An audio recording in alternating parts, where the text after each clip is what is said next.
নাভি থেকে নিয়ে হাঁটু পর্যন্ত এটা সর্ব অবস্থায় ঢাকা রাখতে হবে। বিনা কারণে যদি কেউ হাঁটুর ওপর কাপড় তোলে কাবিরা গুনাহ হবে। এই গুনার জন্য আল্লাহ রাব্বুল আলামিনের কাছে তওবা করতে হবে। বুঝতে পারলেন একটা মসলা? পুরুষের জন্য সতর কতটা কতটা মুড়িতেই পাবে জায়গা নেবে। পুরুষের জন্য সতর কতটা বাবজি? নাভি থেকে নিয়ে হাঁটু নিচে পর্যন্ত। আচ্ছা বলেন, আপনাদের গ্রামের আল্লাহর ওলি বড় বড় আছে না? মাথায় চো মাথায় রাস্তার ধারে বসে থাকে, কোনো কাজ নাই, কিন্তু কাপড় কোথায় থাকে বলেন?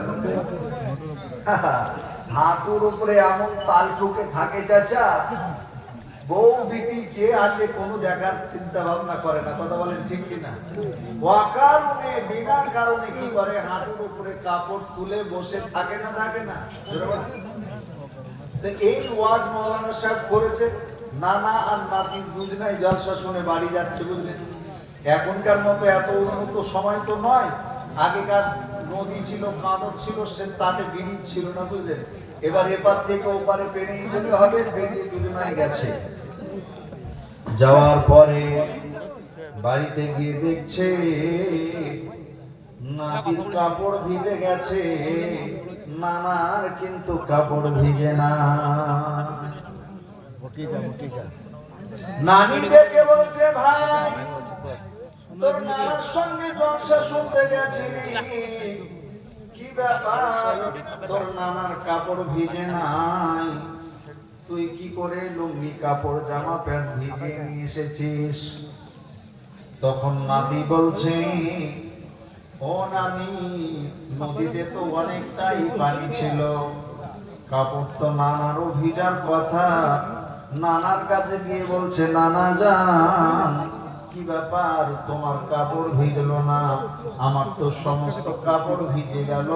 তুমি কি ব্যাপার, কেন কি কারণে তোমার কাপড় ভিজে না একটু বলো। নানা তখন বলছে, নাতি সব যেরকম যেরকম নদীর গভীরে আমি যাচ্ছিলাম সেই রকম কাপড়টাকে উপর দিকে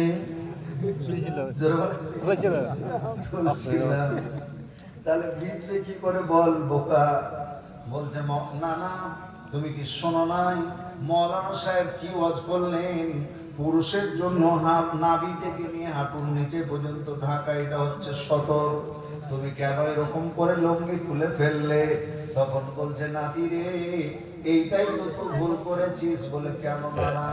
বলে ধুর কাবাব, এটা নদীর ওপারের কথা, এবারে আনছিস কেন বোকা? ওপারে শুনেছি ওখানে রেখে দিয়ে চলে ঝামেলা করতে আনছিস কেন? আজকাল আমাদের জলসা শোনা ঠিক এইরকম হয়েছে, যেখানে শুনছি আমরা সেখানেই রেখে দিয়ে বাড়ি সঙ্গে নিয়ে যাচ্ছি, বলেন না। ওই জন্য আমরা যেগুলো শুনবো তার প্রতি আমল করবো। বলুন ইনশাআল্লাহ, বলুন ইনশাআল্লাহ, ইনশাআল্লাহ। এবার আসুন, একমাত্র উপাসনার যোগ্য কে? বলো না, একমাত্র উপাসনার যোগ্য কে? তাও জানেন কে? আল্লাহ। আল্লাহ। আমার কথাতে হবে না, আপনাদের কথাতে হবে না, আল্লাহর কোরআনকে জিজ্ঞাসা করুন।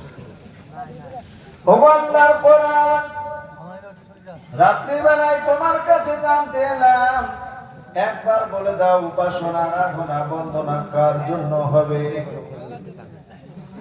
আল্লাহ রাব্বুল আলামিন কোরআন শরীফের ভিতরে ঘোষণা দিলেন, 12 নম্বর 25 পৃষ্ঠা নম্বর 20 রুকু নম্বর 36 রুকু নম্বর 20 আয়াত নম্বর 36 সূরার নাম সূরা জাসিয়া। ডান দিকের পৃষ্ঠায় নিচের দিক থেকে 2 লাইন উপরে কোরআন শরীফ নকল করে জানিয়ে দেয়, ফালিল্লাহিল হামদু رب السماوات ورب الأرض